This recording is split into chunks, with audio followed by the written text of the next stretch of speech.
Club Toastmaster Women Leader, en partenariat avec le Compendium des compétences féminines de Côte d'Ivoire, ont organisé une session d'échange, d'analyse de chaque axe d'écriture et surtout la motivation de l'œuvre intitulée « Le secret d'une aventure, celle qu'on n'attendait pas au sommet », sous la présidence de la ministre Euphrasie Kwasi-Yao, autrice de la dite œuvre.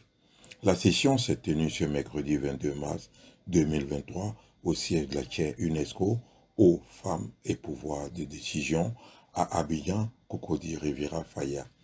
Paru en décembre 2021 aux éditions du CERAP et déjà best-seller, l'œuvre retrace le parcours plein d'engagement de la ministre Euphrasie Kwasi-Yao au service des communautés. C'est une œuvre d'envergure qui a impacté et continue d'inspirer des milliers de personnes. Chers filles du Club Toastmaster Women Leaders, distingués membres du Compendium des compétences féminines de Côte d'Ivoire, chers amis de la presse, chers participants et participantes, mesdames et messieurs, on vous rend grade et qualité.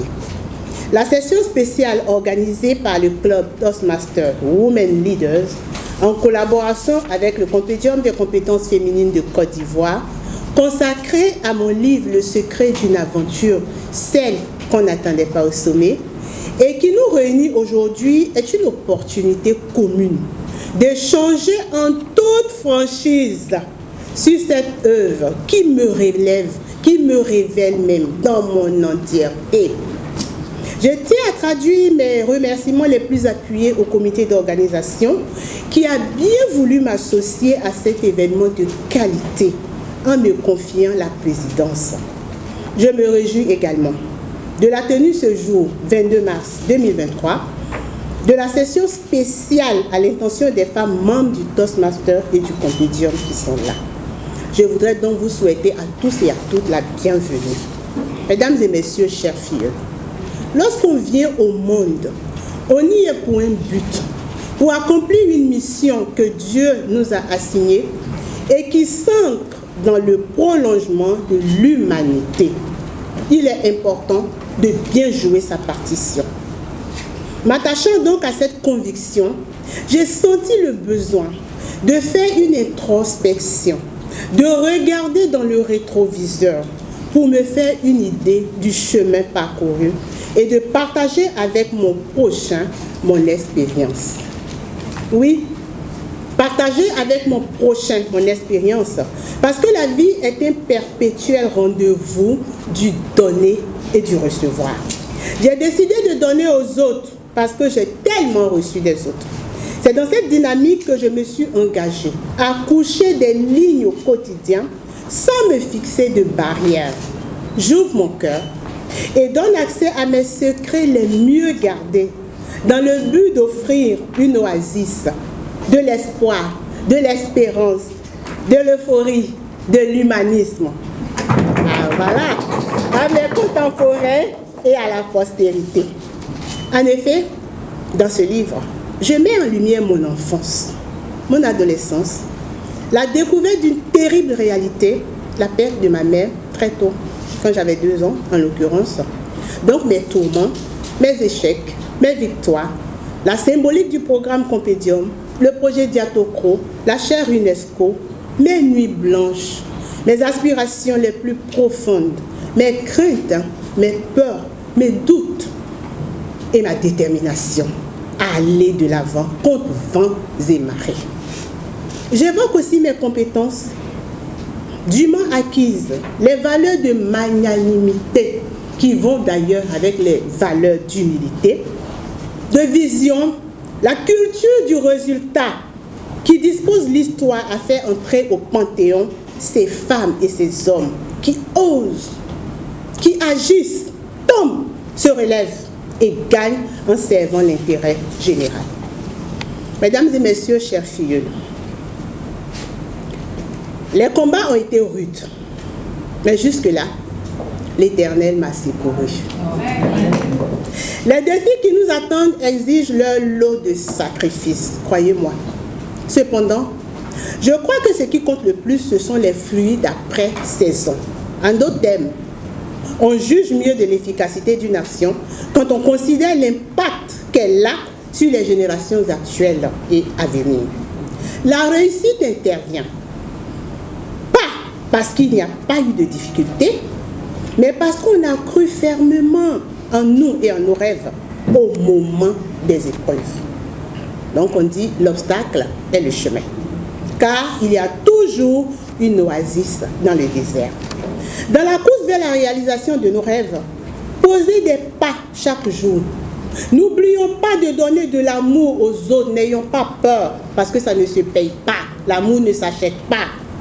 N'oublions pas de faire preuve de beaucoup d'empathie et de solidarité. Comment suis-je parvenu au sommet de ma vie et de mon leadership? Comment suis-je parvenu à acquérir un pouvoir de décision sur ma propre vie, mon histoire, malgré les épreuves qui ont commencé très tôt par le décès de ma mère? Comment suis-je parvenu à construire une vie d'une femme d'opinion et d'influence? Comment suis-je parvenu à concilier mon engagement sociopolitique et la vie familiale? Les réponses à toutes ces questions, qui renvoient donc à mon style de leadership, se trouvent dans le livre.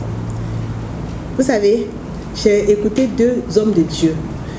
Je le dis parce qu'ils l'ont dit, mais sans prétention aucune. Le premier homme de Dieu qui a lu mon livre, 2 jours après sa sortie, il travaille à l'ambassade d'Israël, peut-être que vous le connaissez. Il me dit, Madame le ministre, quand je lis le livre, c'est comme si c'était une Bible pour moi. Parce que chaque passage est un enseignement. Je dis, il ne faut pas défier Dieu. Comment tu peux comparer un livre à une Bible? Le deuxième, ça c'était un pasteur. On dit, bon, les pasteurs, comme il y a beaucoup de pasteurs, il y a des très bons, il y a des moins bons, non? Donc ça c'est... Mais un prêtre de l'église catholique, jésuite de surcroît, le pape est jésuite, hein, qui me dit, Madame le ministre, en réalité, ton livre est plein d'enseignements, c'est comme une Bible. Je dis, ah bon, c'est que c'est la vérité. Alors, mes chers filles, le récit de ma vie, tel que raconté dans ce livre, permet au lecteur de mieux comprendre, de façon pratique et vivante, mon leadership qui s'est progressivement construit. Il ne s'est pas construit en suivant un plan, une stratégie définie en avance. Sinon, je vous aurais trompé. De toute façon, on va échanger. Il s'est agi pour moi de trouver ma mission de vie, qui est de servir, qui est l'humanisme. C'est d'ailleurs là que je trouve ma joie profonde. J'ai pris la décision d'enraciner ma vie sur des valeurs non négociables, qui fonctionnent comme une boussole pour moi et qui est une référence quand la tempête et le doute surviennent. Il s'agit donc de la foi, vous trouverez les autres dans le livre, de la confiance en soi, de l'authenticité contre vents et marées, de l'innovation, de la créativité et surtout le fait de considérer l'intérêt pour les résultats comme une démarche. Je ne travaille pas si je n'ai pas de résultats. Ce n'est pas possible.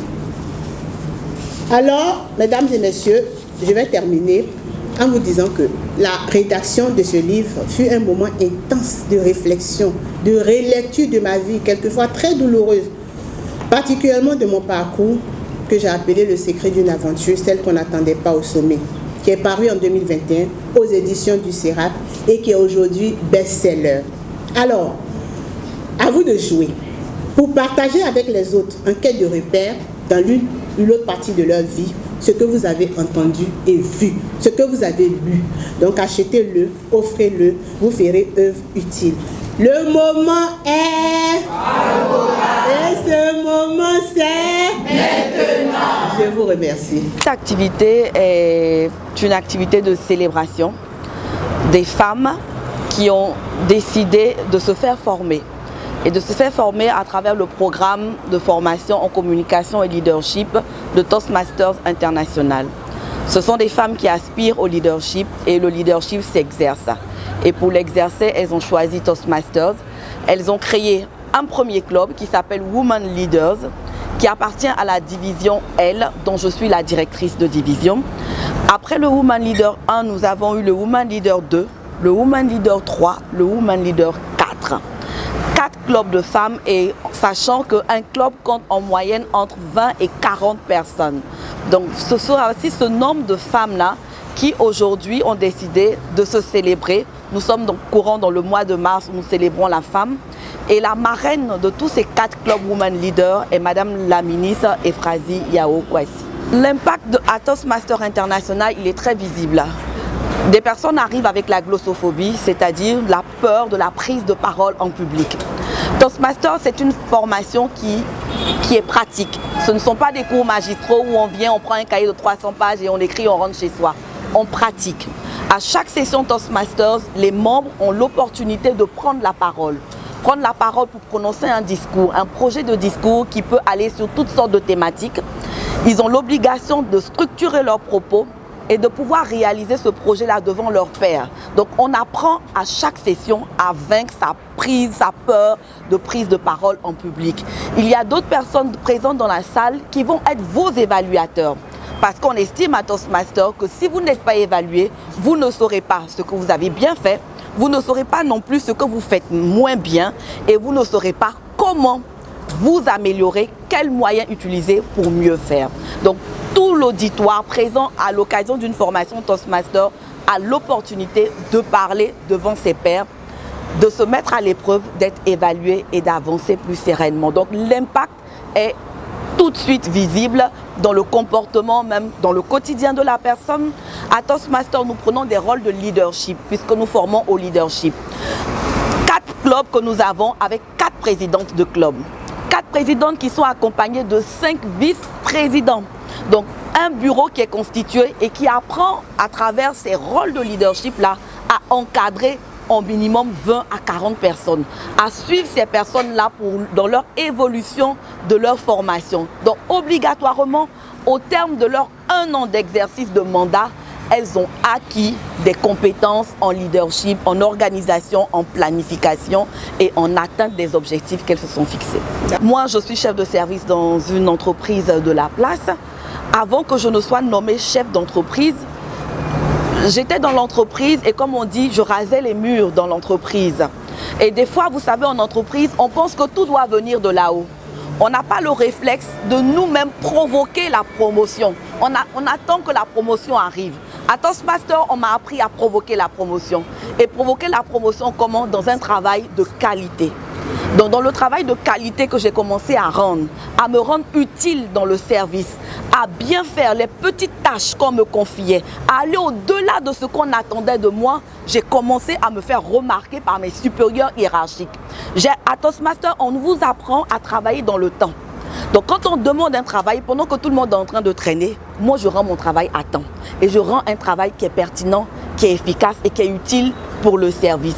M'étant fait remarquer de la sorte, ma promotion, je l'ai provoquée et j'ai fini par l'avoir. Donc des exemples comme le mien sont légion à Toastmaster International. Les objectifs attendus de cette rencontre, c'est de montrer la méthode Toastmasters.